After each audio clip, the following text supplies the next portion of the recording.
I feel very high up here. I hope nobody falls backwards down those stairs. But I've got a lot of things to show you today. And this is my very first one. It's really heavy.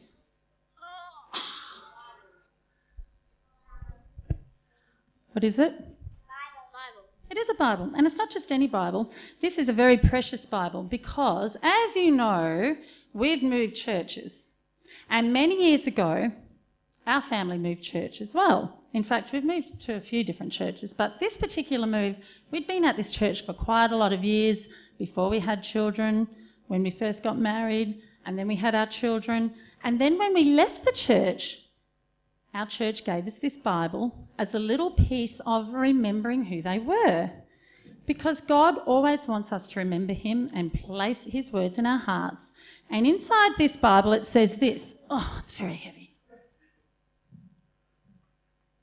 Presented to the Ibbott family by Waitara Church, 2006. So that was a church that we were going to in Sydney, and this was the Bible they gave to us. But Katrina had a different kind of Bible. Let me see if I can find it.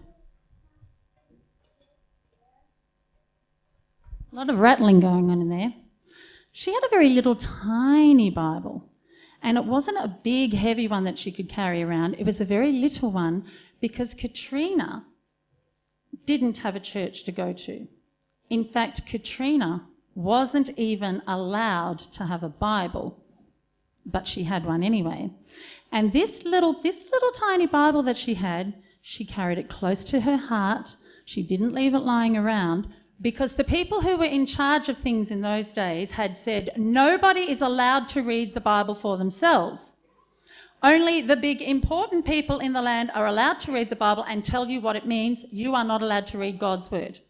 And if you do, you will go to jail or something worse.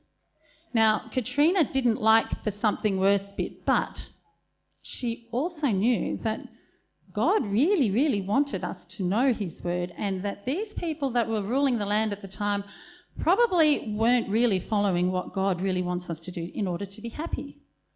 So Katrina had this Bible, and whenever she could, in her house, she would open it up and she would read bits, but she wouldn't just read it, she would memorise it. Now, you've all learnt memory gems before, haven't you? You know about memory gems and memory verses, and we learn about them at school, we learn about them in Sabbath school, we learn them at home.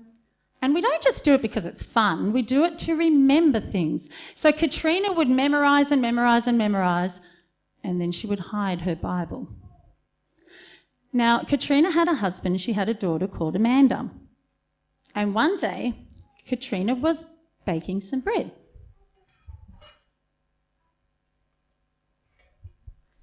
She had a chopping board out.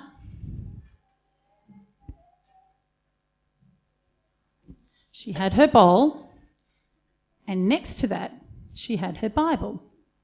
And she had it open, and she was reading the words while she was kneading the dough in her bowl. And then she took the dough out of the bowl and she put it into the bread tin. And at that point, Amanda, who was standing at the door, because Katrina's husband was away that day, Amanda was standing at the door and she said, "Mum, I can hear somebody coming. Quick, what are we going to do?" And there was no time to do anything because the door slammed open, bang, and all these soldiers came pouring into the house. Amanda thought, what am I going to do? There's nothing we can do. The Bible's there and they're going to see. Can you see those soldiers coming in over there? Oh, no. And then when Amanda looked, all she could see was her mum putting the bread into the oven. And she looked at the table, and what's missing? The Bible was gone. She thought, hang on a minute, what happened there? Did she put it in her pocket? Did she put it in a hole in the floor? Oh no, if they find this Bible, we're in big trouble. What are we going to do? And she was saying little prayers in her heart. And the soldiers came up to Katrina, her mum, and they said, "We know you have got a Bible in your house." And Katrina just stood there very calmly and just wiped her hands because they'd been all doughy, and she said, "I'm sorry, but you will not find a Bible in the house." And Amanda thought, is Mum lying? I know she had a Bible, but hang on a minute. If they don't find a Bible, is she lying? I don't know. What's going on? And she said, in the house. Maybe she's got it in her pocket. But you know what the soldiers did first of all? They went up. And have you seen police sometimes pat people in their pockets to see if they're hiding things like knives or nasty things like that? Well, they went over and they patted down her dress, but no, Bible wasn't there. Whew, thought Amanda. And you know what they then did? They went all over the house. They turned beds upside down. They pulled books out of bookshelves. They took all of Amanda's toys and tipped them all over the place. They even went down into the cellar and they turned everything upside down there. All their furniture was upside down while Katrina and Amanda just stood still in the kitchen praying. And Amanda kept thinking, what is going on? Why can't they find it? I won't say anything. And then, last of all, the soldier said, aha, it's in the oven. So they went over, they opened it. Oh, the beautiful smell of baking bread. It smelled so nice. But Amanda thought, oh no, if Mum's put it in the oven, they're going to see it because it wouldn't have burnt that quickly. And they looked inside and there was nothing in there but just the bread baking. Wow, what's happened? Did God make it vanish? Well, after a while, the soldier said, all right, there's no Bible in the house. You're okay this time, but we've got our eye on you. And then they left. Amanda sat down and went, oh, Mum, what happened? And Katrina said, let's wait till Dad gets home and I'll tell you the whole story then. Would that be hard for you to do? I'd be absolutely jumping up and down wanting to know what happened. But she was a very good, polite girl and she waited. Well, finally Dad came home, saw the house was upside down because they weren't able to put it all back together that quickly. And it's a rainbow. It's a beautiful rainbow. And finally they sat down to have dinner and Amanda was thinking, surely Mum's going to tell me now what happened. So Mum put on the table her bread.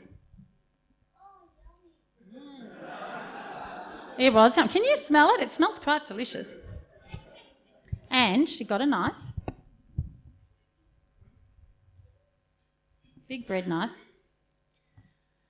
And Amanda's thinking, why doesn't she just tell us what's going on? And she said, I'm going to tell you what happened today. But first of all, I'm going to start serving us dinner.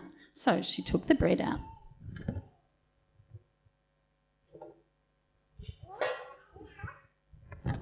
And she said, I'll cut the bread. And Amanda said, Mum, what's happened? Why are you just wanting to cut the bread? I just want to know what happened. She said, well, you know what? When I was making the bread and I had decided that I didn't know what I was going to do when I heard the soldiers were coming in, they didn't give me time to do anything. Oh, thank you. Thank you. Just want the bread. I thought, I don't know what to do. God, you're going to have to help me because I want to know your word in my heart and I don't want us to get into trouble. I want to do the right thing. What am I going to do? And she said, you know what? At that split second, it was like God told me exactly what to do. He said, pick up the bread or dough and put something in it. What do you think I put in it? And while she's saying this, she's cutting the bread really, really carefully. And Amanda's thinking, why is she cutting it so carefully? And then she opened it up. Oh. And there was the Bible. Oh. Look at that. It had baked in the bread. They opened it up. A few crumbs on it, but it was perfectly fine. It was amazing. It was all completely together and there was nothing wrong with it. And Katrina could still keep God's word in her heart, just like God had told her to put the Bible into the heart of the bread. You can go back to seat now.